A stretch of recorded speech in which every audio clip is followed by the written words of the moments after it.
This video is a guide on some of the features you can use with Webex calling. Webex has both a desktop application and a mobile app for your smartphone. These apps allow you to make and receive calls using your William Patterson phone number without having to be connected to the university's VPN. The Webex desktop application is available for installation through the Software Center or Managed Software Center on a Mac for university computers. For personal computers, you can install the Webex software by going to settings.webex.com and clicking Download Webex app. To download the mobile app on your smartphone, search for Webex in the App Store on iOS devices or the Google Play Store on Android devices. Follow the prompts to sign in with your WP account, and now you could use the app to answer or make calls from the mobile device.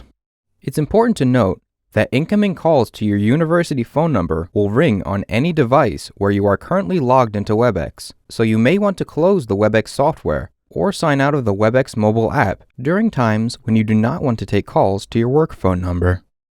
When using Webex calling, you can put a call on hold on one device, then pull the call to seamlessly move a call from one device to another. To pull to the mobile app, go to the Calling tab, tap the plus icon, located on the top right for iPhones, then tap the Pull Call option. For the desktop app, when on the Calling tab, click the Pull Call button. To pull from an app to your desk phone, press the button labeled Call Pull. Your voicemails can be accessed from the Webex desktop and mobile apps in addition to your desk phone. You can also set up email notifications to have a copy of your voicemails sent to your email.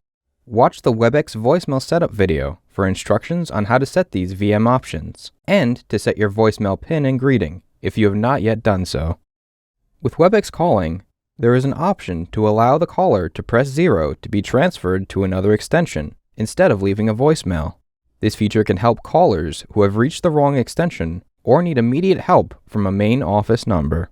To set this up, first go to Voicemail Settings at settings.webex.com, then click on Webex Calling, Voicemail, Voicemail Settings, and scroll down to the correct section. Note that you will only need to add the last 4 digits of the transfer extension. You will also want to include wording in your recorded voicemail message to let callers know that they can press 0 for assistance. If you have any questions or need additional assistance regarding Webex calling, please submit a help desk ticket or give the help desk a call.